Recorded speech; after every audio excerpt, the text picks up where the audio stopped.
Kush janë tre bashkëpunëtorët e drejtësisë mes Shqipërisë dhe Italisë që çmontuan tre klanet e fuqishme bazuar në dosjen italiane të hetimit, individët e identifikuar si bashkëpunëtorë të drejtësisë ose të penduar janë Domenico Milella.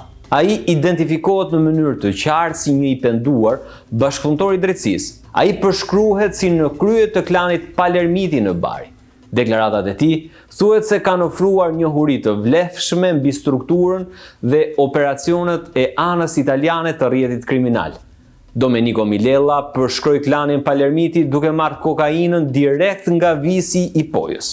Deklaratat e tij së bashku me ato të bashkëpunëtorëve të tjerë u konsideruan të rëndësishme për zbulimin e palishmërisë të aktiviteteve dhe rrethanave kontestuese.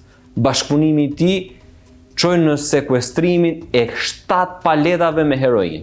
Domenico Milella dha informacion në lidhje dhe me operacionet e klanit Palermiti duke përfshirë marrjen e drogës nga furnizuesit shqiptar.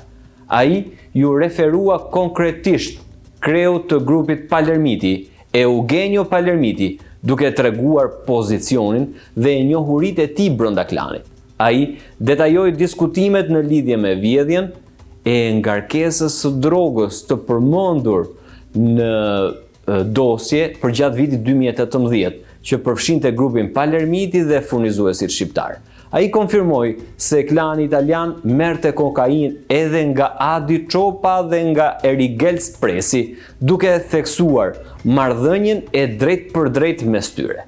I dyti është Nuredin Dumani, identifikohet si një bashkëpunëtor i drejtësisë shqiptare dhe deklaratat e tij ishin veçanërisht të rëndësishme në identifikimin dhe përshkrimin e grupit kriminal shqiptar të udhëhequr nga Xhevdet Troplini Poja. Nuredin Dumani i detajoi në mënyrë specifike rolet e Xhevdet Troplinit si udhëheqës i këtij grupi të fuqishëm shqiptar dhe visit të Pojës ose Elvis Doçit si një figurë e rëndësishme dhe negociator brenda atij grupi.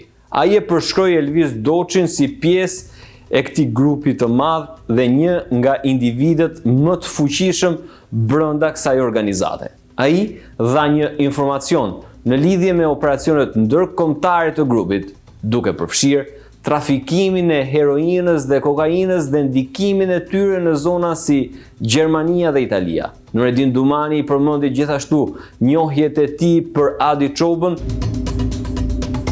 I treti nga të penduarit është Luigi Sforza. Identifikohet si një bashkëpunëtor i drejtësisë italiane dhe filloi të bashkëpunonte në gusht të vitit 2020. Ai dëshmoi se kishte bler personalisht drogë nga një shtetas shqiptar, i cili më pas u identifikua si Skënder Istrefi. Luigi Sforza e përshkroi Skënder Istrefin si furnizues të kokainës nga Amsterdami.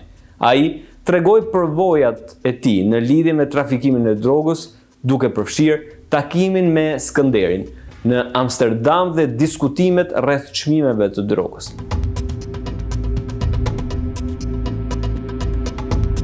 Deklaratat e tij çuan në identifikimin e Michele Acquavia dhe Lorenzo Sordo si individ të lidhur me shpërndarjen e drogës me origjinë nga Skënder Istrefi. Sforza dha informacion në lidhje me marrjen e heroinës nga Shqipëria, nga Gianni Di Cosimo. Sipas autoriteteve italiane, këta bashkëpunëtor të drejtësisë dhanë informacion të rëndësishëm, shpesh herë të qartë, të nxjerrë nga përfshirja e tyre e drejt për drejt dhe njohuritë e aktiviteteve, strukturave dhe individëve kriminal brenda grupeve të krimit të organizuar italian, kryesisht klani Palermiti dhe ai shqiptar.